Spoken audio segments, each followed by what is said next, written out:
Baik, kita akan membahas persoalan efek Doppler yang sebelumnya sudah diberikan video pembelajarannya di pertemuan daring hari Senin lalu. Kemudian ada saya berikan kuis, itu memang kalau dilihat secara keseluruhan dari 3 kelas, banyak salahnya memang di nomor yang terakhir ya tentang efek Doppler, karena memang mungkin banyak terjadi kebingungan dalam hal menentukan tanda plus atau minus ketika menggunakan rumus efek Doppler itu. Jadi langsung saja ya. Jadi efek Doppler itu dia ada yang pertama kasus tanpa kecepatan angin ya. Jadi artinya kecepatan anginnya tidak diperhitungkan, maka secara matematis frekuensi pendengar FP itu sama dengan V plus minus plus minus VP per V plus minus VS dikali Fs. Ya, kemudian yang kasus yang kedua yaitu dengan memperhitungkan kecepatan angin, tapi biasanya kasus ini agak jarang dimunculkan gitu ya. Persamaannya secara matematis adalah Fp sama dengan V plus minus Vp, kemudian plus minus Va per V plus minus Vs, plus minus Va lagi dikalikan dengan Fs. Jadi apa itu Fp, Fs, Vp ini akan menjadi kesulitan ya untuk orang-orang yang tidak bisa membedakan mana V, mana F ya, hati-hati. Nah, ini Fs itu adalah frekuensi sumber. Jadi kalau sumber bunyinya itu dia memiliki kecepatan atau dalam keadaan bergerak, maka ini ada namanya adalah Vs. Jadi Vs adalah kecepatan dari benda yang mengeluarkan sumber bunyi. Nih, ya. Kemudian ada Fp, frekuensi yang diterima oleh pendengar, ya. Ketika pendengarnya dalam keadaan bergerak, maka di situ ada namanya Vp, ya. Nih, sini nama ini. Sedangkan V sendiri, V ini ya, yang tidak ada indeksnya, hanya V saja, ini adalah kecepatan kecepatan rampat bunyi di udara. Biasanya di kisaran angka 300-an meter per sekon. Sedangkan yang ini di kotak hijau di sini ada VA. VA ya, ini adalah kecepatan angin ya. Di video pembelajaran sebelumnya sudah dijelaskan kapan memakai plus, kapan pakai minus untuk VA ya. Kalau plus itu ketika apa ya, nggak salah ya, mendekati sumber, nggak salah. Kalau anginnya mendekati sumber, kalau menjauhi dari sumber dia menggunakan minus dua-duanya ya, atas bawahnya. Yang menjadi permasalahan sekarang adalah penggunaan tanda plus minus yang di sini ya. Sorry. Nah, ini ya kan, antara kecepatan pendengar dengan kecepatan yang dihasilkan oleh sumber bunyi. Seperti itu.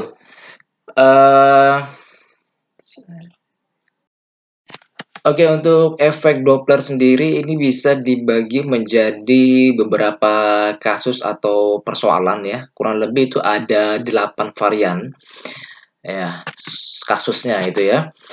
Ini berkaitan dengan bagaimana cara kita menentukan penggunaan tanda plus atau minus di bagian pembilang yaitu VP ini dan di bagian penyebut atau VS. Sebelum saya tampilkan kasus-kasusnya, bagaimana penggunaan tandanya ya, nanti kalau yang saya tampilkan ini sifatnya dia hafalan ya, tapi sebelum dihafal mungkin lebih baik memahami konsep.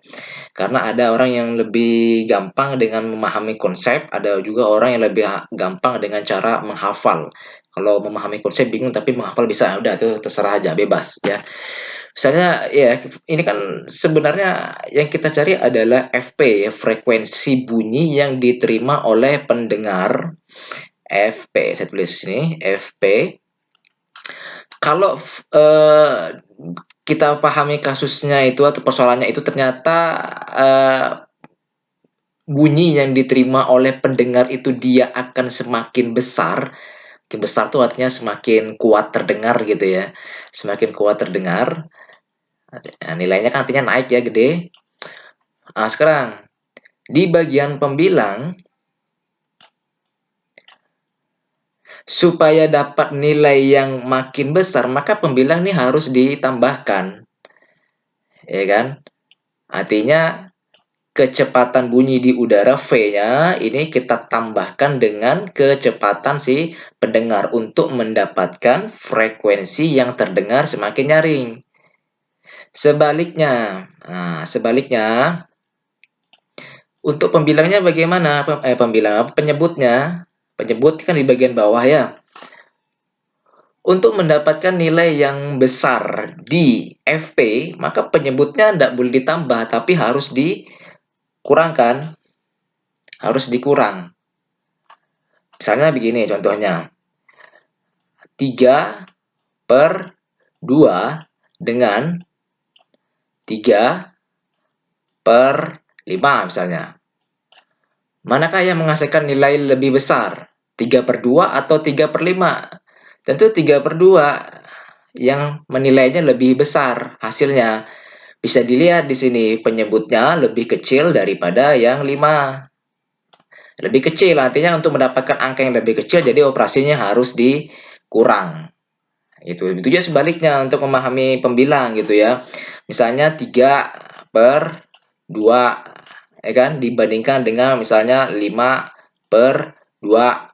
Nah, manakah yang menghasilkan nilai lebih besar? Tentu yang 5/2. Artinya untuk mendapatkan hasil yang besar, nilai pembilangnya harus besar. Supaya menjadi lebih besar diapakan? Ditambah. Gitu ya. Sebaliknya, kalau mau mendapatkan frekuensi yang diterima pendengar ya lebih kecil, menjadi lebih kecil atau makin lama makin tak terdengar, maka di bagian pembilangnya itu kan berarti harus kurang nilainya, ya kan? Harus dikurang, ya enggak? Sedangkan di bagian penyebutnya supaya mendapatkan angka yang kecil di sini di FP-nya maka dia harus ditambah. Yaitu kembali lagi ke sini misalnya kalau bingung. Itu kan sebenarnya konsep matematika sederhana. Ya kan?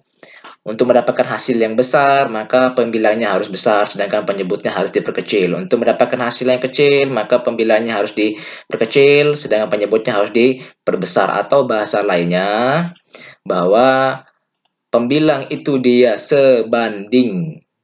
berbanding lurus dengan hasil, sedangkan penyebut dia berbanding terbalik dengan hasil. Nah, penyebut berbanding terbalik dengan hasil.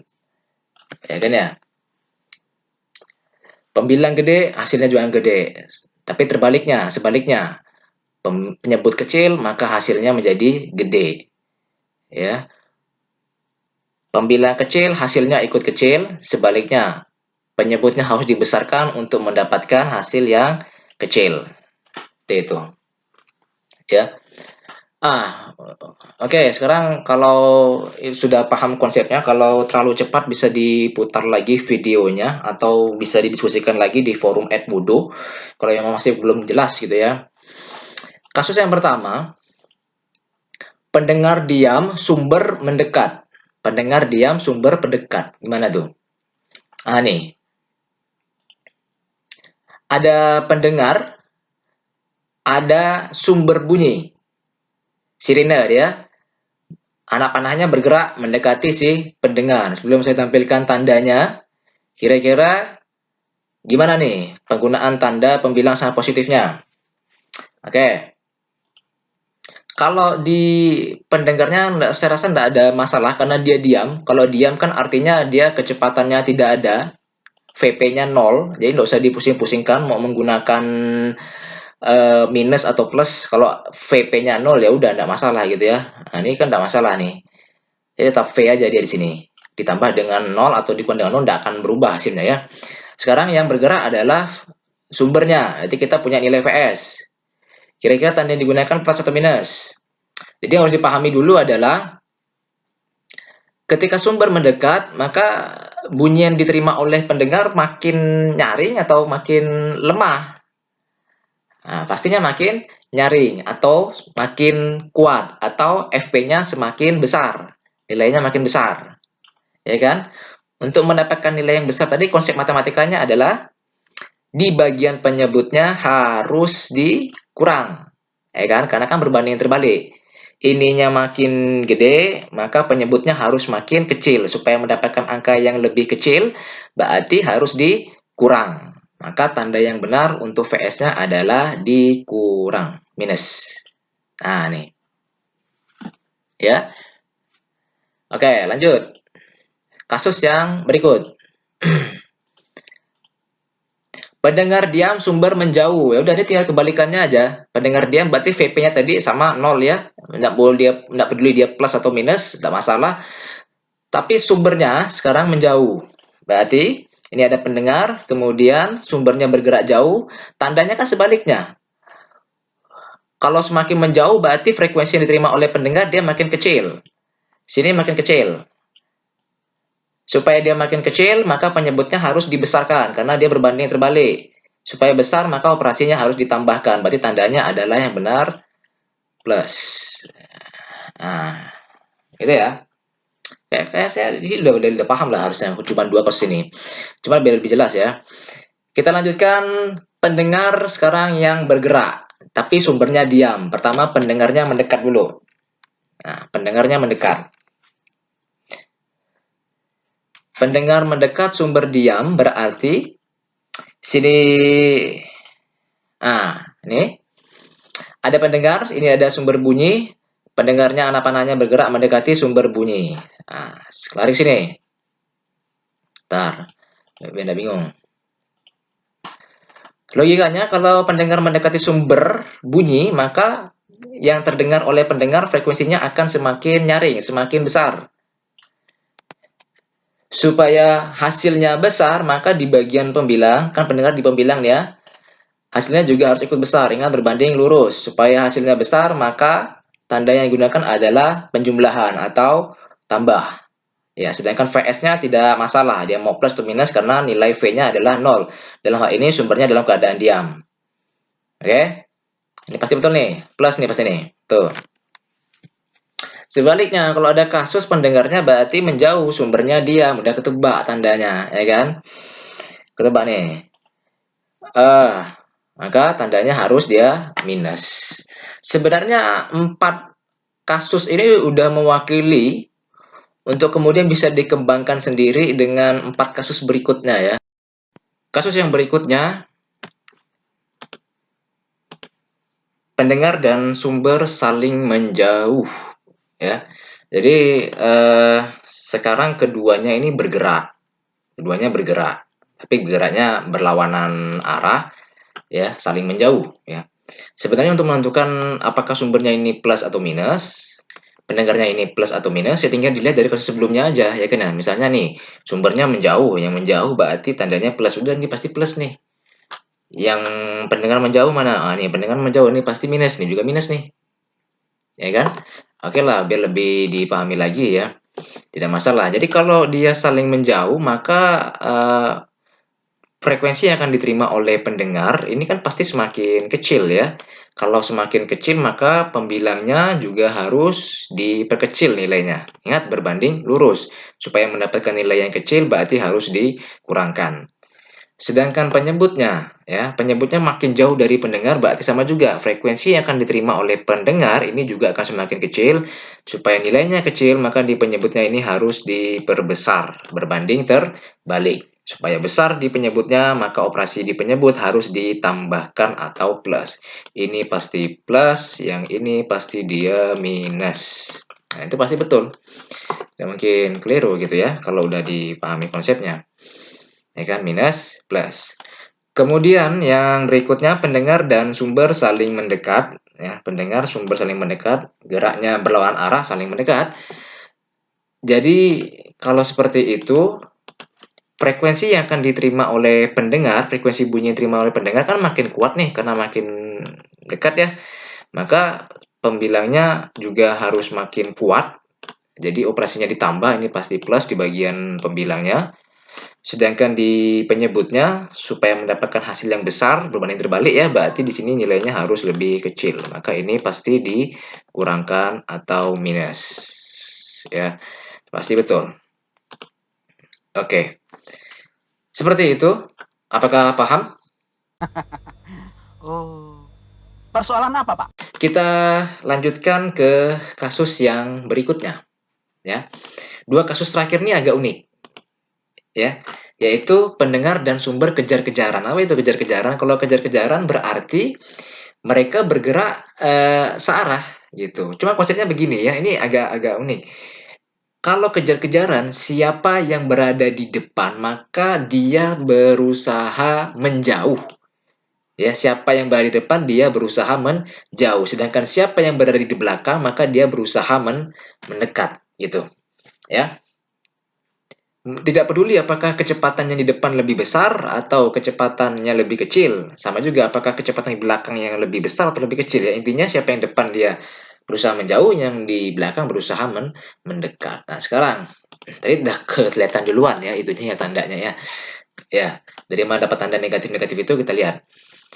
Si pendengar berusaha menjauh, artinya frekuensi yang akan diterima oleh pendengar pasti akan menjadi lebih kecil karena menjauh. Supaya lebih kecil, maka di bagian pembilan juga harus ikut kecil. Artinya operasinya harus dikurang, minus. Ini kan pasti di pembilanya minus. Kemudian si sumber bunyinya dia berusaha mendekati pendengar. Kalau dia berusaha mendekat, maka seharusnya frekuensi yang diterima oleh pendengar semakin. Iya, semakin kuat. Semakin kuat berarti supaya dia makin besar nilainya, penyebutnya, karena kita lagi berbicara sumber ya, penyebutnya harus makin kecil. Berarti dikurang, maka tandanya juga minus di sini. Kalau bingung, lihat lagi yang 6 kasus sebelumnya tadi, pasti betul. Nggak ada yang salah ya. Ketika ininya bergerak mendekat, pasti minus nih sumbernya. Sedangkan ketika pendengarnya bergerak menjauh, pasti minus juga gitu. Ya kan? Maka tandanya tadi dapat minus dan minus. Kemudian sumbernya sekarang yang berada di depan. Ingat siapa yang di depan dia berusaha menjauh, siapa yang di belakang berusaha mendekat. Maka ketika kejar-kejaran sumbernya berada di depan berarti dia menjauh, menjauh berarti frekuensi yang diterima oleh pendengar harus makin kecil. Jadi penyebutnya juga harus makin ke sorry, bukan ya, baru yang terbalik ya, saya pula yang salah ya. Ininya dia harus makin besar ya, berarti harus ditambahkan. Maka di sini tandanya harus plus. Sedangkan si pendengar dia berusaha mendekat, berusaha untuk mendekat berarti frekuensi yang diterima dia harus makin gede. Makin gede berarti pembilanya juga makin gede, maka ini harus ditambahkan. Jadi tambahannya sama-sama plus seperti itu. Ya. Mudah-mudahan dipahami. Untuk yang kasus ini memang lebih unik gitu ya. Karena dia harus dilihat dari dua sisi.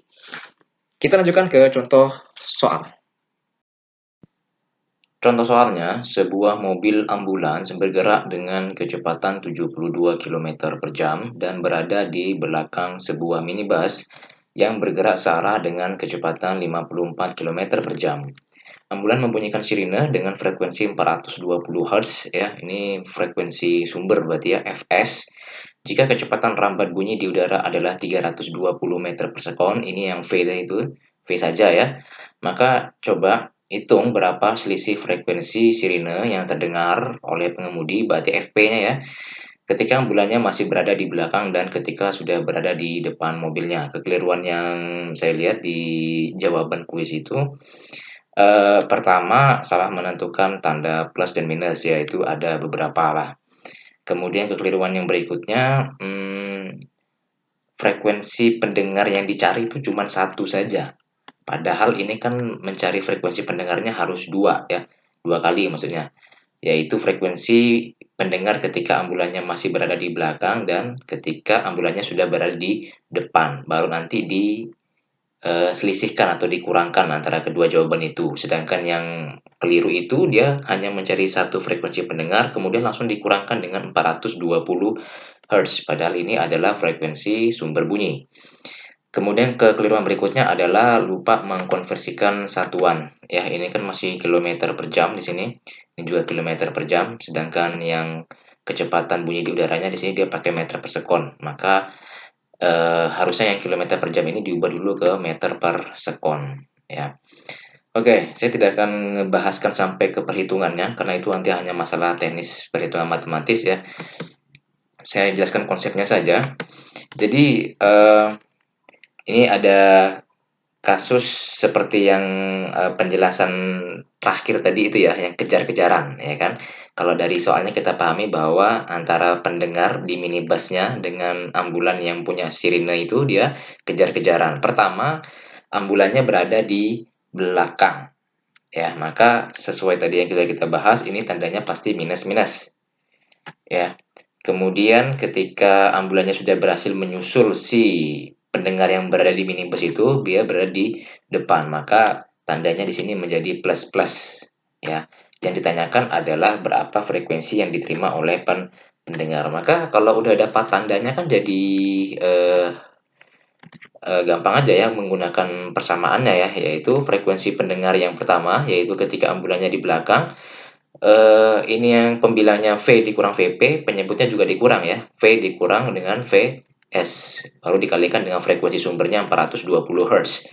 Kemudian dicari lagi ketika ambulannya berada di depan si pendengar, maka pembilang dan penyebutnya di sini menjadi plus dan plus. Seperti itu. Kalau mau bingung lagi ya diundurkan lagi videonya, dilihat lagi penjelasan yang sebelumnya.